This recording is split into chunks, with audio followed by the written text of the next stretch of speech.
Good morning बच्चों। आज हम लोग होम साइंस विषय का सेकंड चैप्टर संतुलित आहार या बैलेंस डाइट के बारे में पढ़ेंगे।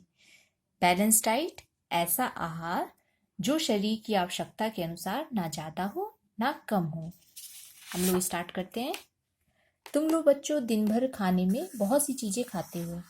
हमारी दिन भर की थाली में दाल, चावल, रोटी, सब्जी, दाल चावल रोटी सब्जी खाते हैं। इसके साथ ही हम लोग सलाद ले लेते हैं, फल ले लेते हैं, दही खाना दही मट्ठा खाते हैं, दाल के साथ हम लोग घी थोड़ी सी ले लेते हैं। इतना आहार एक व्यक्ति खाता है। तो हम लोग को ये मालूम होना चाहिए दाल से हमें प्रोटीन प्राप्त होती है, प्रोटीन नामक पोषक तत्व। चावल रोटी अनाज है, इससे हमें कार्बोहाइड्रेट नामक पोषक तत्व प्राप्त होता है, कार्बोहाइड्रेट नामक पोषक तत्व। सब्जी से खनिज लवण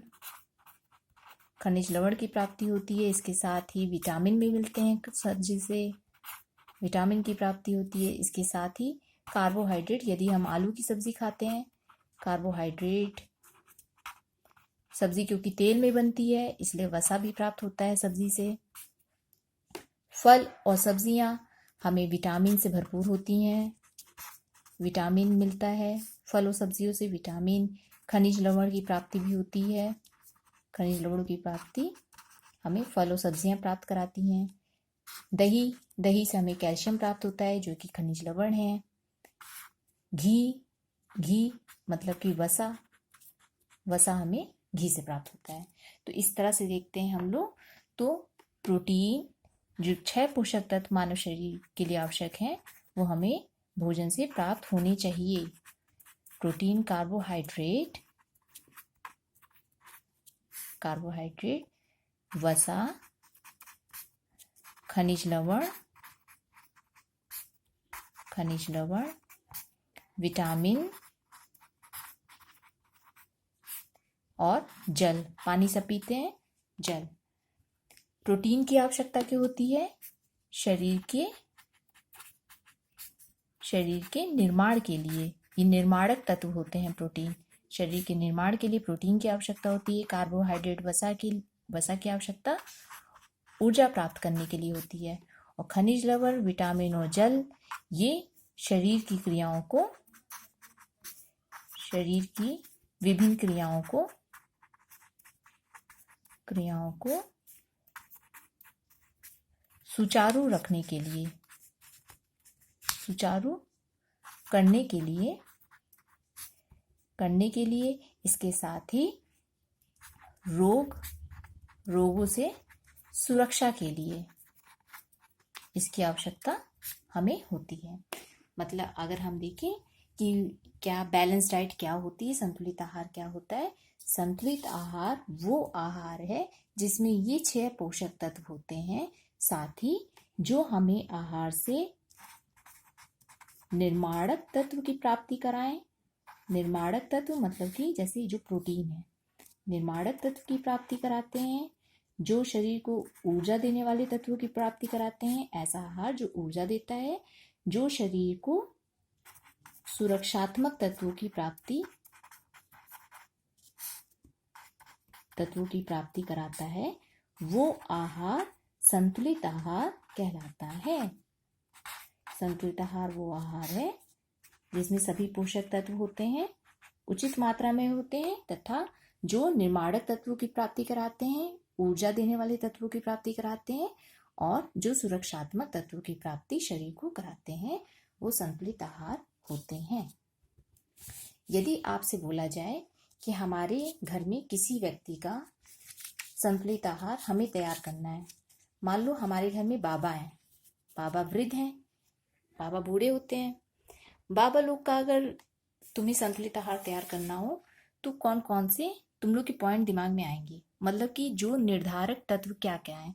अगर हम किसी व्यक्ति के लिए संतुलित आहार तैयार करते हैं कि इनको इस तरह का खाना ही खाना चाहिए, तो वो निर्धारक तत्व कहलाते हैं।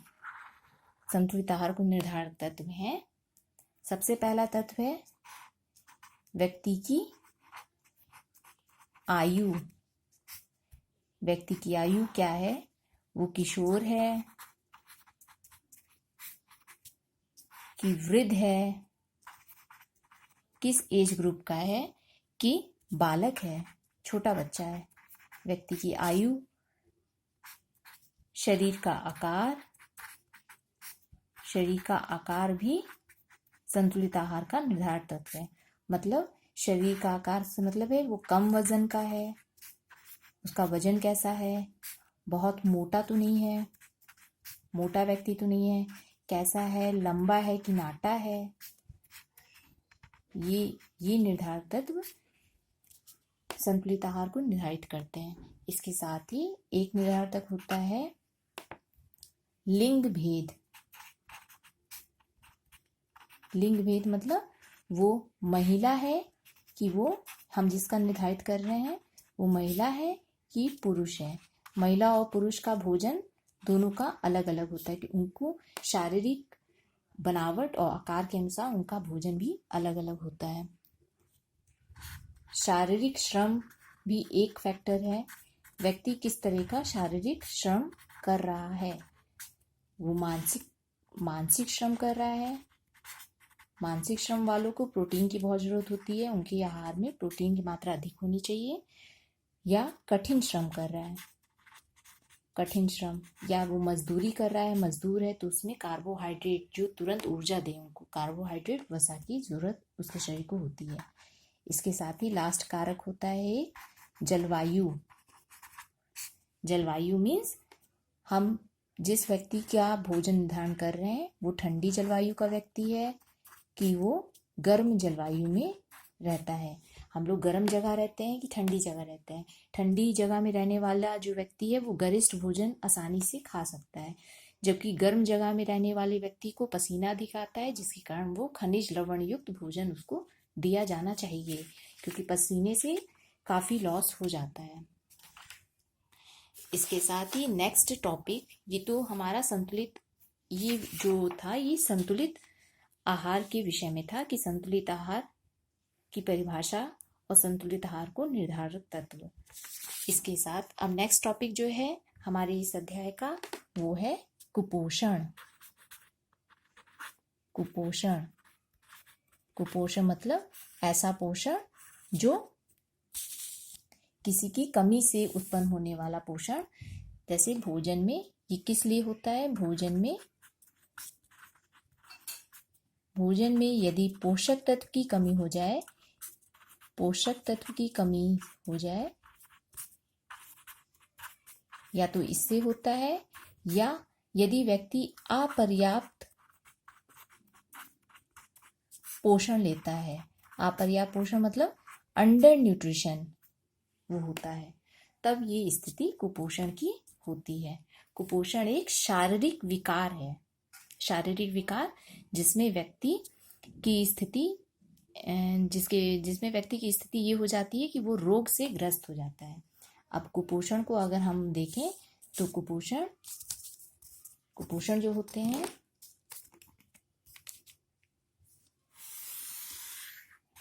वो 4 तरह के होते हैं।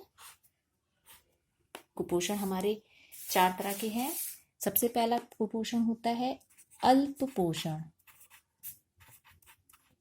अल्प पोषण मतलब जो कम मात्रा में भोजन हम लोग लेते हैं। अल्प मतलब कम मात्रा में अगर भोजन प्राप्त होता है तो अल्प पोषण की स्थिति होती है। इसका उदाहरण है मैरेस्मस। मैरेस्मस एक स्थिति है जो 1 से 2 वर्ष के बच्चों में पाई जाती है, जिसमें बच्चों में प्रोटीन की कमी हो जाती है प्लस ऊर्जा की कमी, मतलब उनके भोजन में इन दोनों की कमी हो जाने से मैरेस्मस की स्थिति हो जाती है। बच्चे एकदम मैरेस्मस मतलब मरे मरे से दिखते हैं। इसके साथ ही अतिशय पोषण सेकंड है। अतिशय का मतलब है बहुत ज़्यादा, आवश्यकता से अधिक खाना भी हानिकारक होता है, वो भी कुपोषण का शिकार हो जाता है। जैसे कि इसका एक उदाहरण होता है मोटापा। बहुत ज़्यादा कार्बोहाइड्रेट खाएंगे, मोटापे का शिकार हो जाएंगे। बहुत ज़्यादा हम लोग घी तेल खाएंगे, रक्त दाब, बीपी का शिकार हो जाएंगे, ब्लड प्रेशर का। हमारी जो धमनी है, धमनी की दीवारों में कोलेस्ट्रॉल जमने लगता है ज़्यादा तेल खाने से, जिससे रक्त को ज़्यादा काम करना पड़ता है, रक्त को ज़्यादा काम करना पड़ता है ब्लड को फेंकने में, ब्लड को ले जाने में। धमनी की जो दीवारें होती हैं वो सक्रिय हो जाती हैं ज़्यादा तेल खाने से, तो वो स्थिति होती है रक्तदाब, जब हृदय को ज़्यादा काम करना पड़े। और तीसरा जो स्थिति है वो असंतुलित आहार है। असंतुलित आहार, इसमें क्या होता है, इसमें असंतुलित आहार, यदि कोई भी हम जो पोषक तत्व है उसको ज़्यादा खाने लगे तो उससे जो स्थिति उत्पन्न होती है, जैसे कार्बोहाइड्रेट, अगर कार्बोहाइड्रेट या शर्करा ज़्यादा खाने से मधुमेह हो जाना, मधुमेह या डायबिटीज़ हो जाना, ये स्थिति असंतुलित आहार को प्रदर्शित करती है। इसके साथ ही लास्ट है, कुपोषण का लास्ट प्रकार है विशिष्ट पोषक तत्वों की कमी से होने वाला। विशिष्ट पोषक तत्व, पोषक तत्वों की, विशिष्ट पोषक तत्व का अभाव, कमी या अभाव। ठीक, जैसे कि अगर व्यक्ति को आयोडीन ना दिया जाए, आयोडीन नामक पोषक तत्व ना मिले, तो वो घेंगा नामक रोग उसको हो जाता है। घेंगा नामक रोग हमारे गले में होता है। गले की जो चमड़ी होती है, गला जो है काफ़ी सूजा हुआ होता है। इसके अलावा घेंगा नामक रोग होता है। और एक होता है, अगर विटामिन ए भोजन में कम कर दिया जाए तो रतौंधी हो जाती है। रतौंधी मतलब रात में अंधापन। इसके साथ ही यदि विटामिन सी की कमी होती है तो स्कर्वी नामक रोग होता है। स्कर्वी नामक रोग, मसूड़े और जो दांतों के बीच मवाद आने शुरू हो जाते हैं। विटामिन डी की कमी से सूखा रोग हो जाता है। सूखा रोग, रिकेट्स इसको बोलते हैं। और अगर हम डाइट में बच्चे प्रोटीन नहीं खाते हैं, प्रोटीन नहीं लेंगे, प्रोटीन नामक पोषक तत्व, तो एक रोग होता है क्वाशियोर। इस तरह आपने देखा कि इतने पोषक तत्वों का अभाव होने से कुपोषण की स्थिति उत्पन्न होती है। अब आप इस वीडियो को अच्छे से देखिएगा और जो नहीं समझ में आएगा उसको आप दोबारा से पूछिएगा।